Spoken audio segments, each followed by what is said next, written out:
السلام علیکم ورحمۃ اللہ وبرکاتہ۔ عشرہ ذو الحجہ کے بہت زیادہ فضائل ہیں۔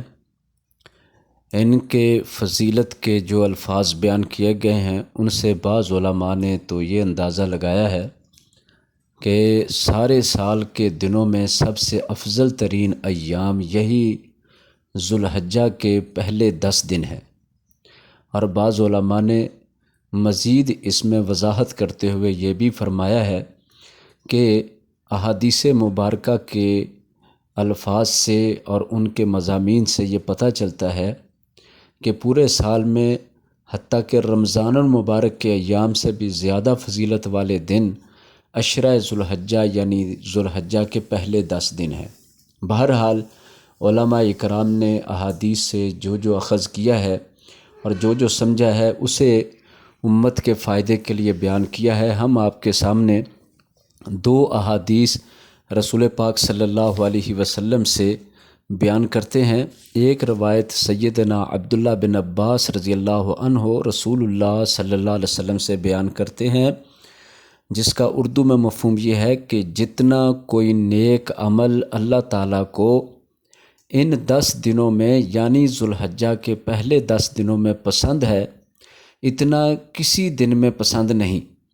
آپ صلی اللہ علیہ وسلم سے پوچھا گیا، یا رسول اللہ صلی اللہ علیہ وسلم، جہاد فی سبیل اللہ بھی نہیں؟ آپ صلی اللہ علیہ وسلم نے جواب دیا، ہاں جہاد فی سبیل اللہ بھی نہیں، مگر کوئی شخص اللہ کی راہ میں جان و مال کے ساتھ شہید ہو جائے۔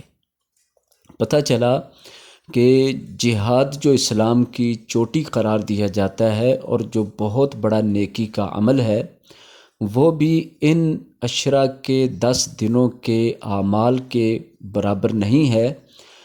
ان 10 دنوں کے اعمال جہاد سے بھی زیادہ فضیلت والے عمل ہیں، جہاد سے بھی زیادہ پسندیدہ عمل ہیں جو ان 10 دنوں کے اندر کیے جاتے ہیں، سوائے اس شخص کے جو درجہ شہادت پا جائے، اپنی جان بھی اللہ کو دے دے، اپنا مال بھی اللہ کی راہ میں دے چکا ہو، تو ایسے شہید کا کوئی عمل مقابلہ نہیں کر سکتا۔ وہ ان 10 دنوں کے عمل بھی مقابلہ نہیں کر سکتے۔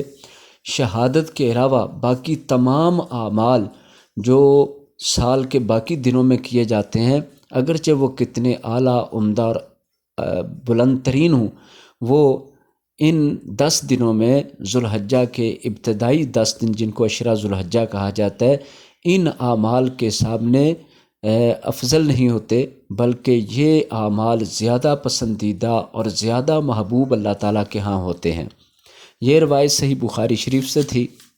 اسی طرح ایک اور روایت ہے، حضرت عبداللہ بن عمر رضی اللہ تعالیٰ عنہ سے روایت ہے کہ نبی صلی اللہ علیہ وسلم نے فرمایا، جس کا اردو میں ترجمہ یہ ہے، اللہ تعالیٰ کے نزدیک کوئی عمل اتنا باعظمت اور محبوب نہیں جتنا وہ عمل ہے جو ان 10 دنوں میں کیا جائے۔ پس تم ان 10 دنوں میں کثرت سے تحلیل یعنی لا الہ الا اللہ، تکبیر یعنی اللہ اکبر، اور تحمید یعنی الحمدللہ کہو۔ اس حدیث مبارکہ میں ان 10 دنوں کی فضیلت اور ان 10 دنوں کے اندر کیے جانے والے عمل کی عظمت اور پسندیدگی کا ذکر کیا گیا ہے کہ اللہ تعالیٰ کے ہاں ان 10 دنوں کے اعمال وہ بہت زیادہ پسندیدہ اور بہت زیادہ عظمت کے حامل ہیں۔ تو ان دنوں میں کس طرح فائدہ اٹھایا جائے، تو اس حدیث میں تو چند الفاظ کی طرف توجہ دلائی گئی ہے کہ ان الفاظ کو زیادہ سے زیادہ کثرت کے ساتھ پڑھا جائے۔ ایک لا الہ الا اللہ، یقیناً یہ جملہ بڑا وزنی اور بہت اعلیٰ اور اللہ تعالیٰ کا پسندیدہ ہے۔ لا الہ الا اللہ یہ پڑھنا، اس کی تلقین کی گئی ہے، اس کو افضل الذکر بھی کہا جاتا ہے۔ دوسرا لفظ ہے اللہ اکبر، کہ کثرت کے ساتھ اللہ کی بڑائی کو بیان کرنا اور تکبیرات کا پڑھنا۔ تیسرا الحمدللہ، یہ بتایا گیا کہ الحمدللہ کو کثرت سے پڑھا جائے، یعنی یہ خود رسول اللہ صلی اللہ علیہ وسلم نے ہمارے لیے ان الفاظ کی تلقین فرما دی اور ان الفاظ کو متعین فرمایا کہ ان الفاظ کے ذریعے زیادہ سے زیادہ اجر اور زیادہ سے زیادہ ثواب کمایا جا سکتا ہے۔ لہٰذا ان دنوں میں اللہ کا ذکر کرنا، اللہ تعالیٰ کی بڑائی اور تکبیرات کا بیان کرنا اور اس کی توحید کا بیان کرنا، اس کی تعریفات تحمیدات بیان کرنا، یہ اللہ تعالیٰ کو بہت پسند ہے۔ لہٰذا ان 10 دنوں کے اندر تکبیرات کا پڑھنا، جو عید کے لیے تکبیرات ہیں ان کے اندر بھی یہی مضمون ہوتا ہے، لا الہ الا اللہ، اللہ اکبر، الحمدللہ۔ اور عید کی تکبیرات میں بھی یہی پڑھا جاتا ہے، اللہ اکبر لا الہ الا اللہ واللہ اکبر وللہ الحمد۔ بالکل یہی مضمون اور یہی الفاظ دہرائے جاتے ہیں۔ اسی لیے بعض صحابہ کرام سے یہ ہے کہ وہ ان 10 دنوں میں چلتے پھرتے تکبیرات کو بکثرت پڑھا کرتے تھے۔ تو اعمال کے لحاظ سے، اذکار کے لحاظ سے یہ عشرہ ذو الحجہ بہت اہم ہے، اس کی بہت زیادہ فضیلت ہے۔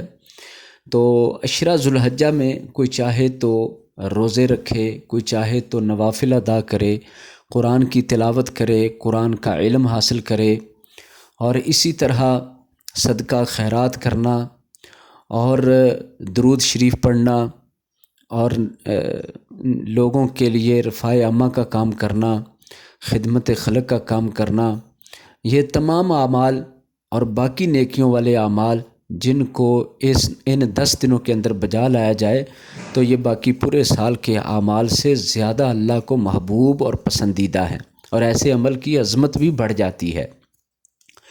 اسی طرح یہ ذو الحجہ کا مہینہ ان مہینوں میں سے ہے جن کو حرمت والے مہینے قرار دیا جاتا ہے، اور وہ 4 مہینے ہیں جن میں سے یہ ذوالقعدہ، ذوالحجہ، محرم 3 اکٹھے مہینے آ جاتے ہیں، اور ایک مہینہ رجب کا الگ ہو کر آتا ہے۔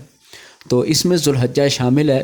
ذوالحجہ میں ایک اور خاص بات بھی ہے کہ ان دنوں کے اندر حج کرنے والے خوش نصیب لوگ خانہ کعبہ پہنچ جاتے ہیں، اور ان دنوں کے اندر حج کے لیے تیاریاں کرتے ہیں، اور حج کے لیے وہاں خانہ کعبہ میں اپنے احرام وغیرہ باندھ کر پہنچے ہوتے ہیں۔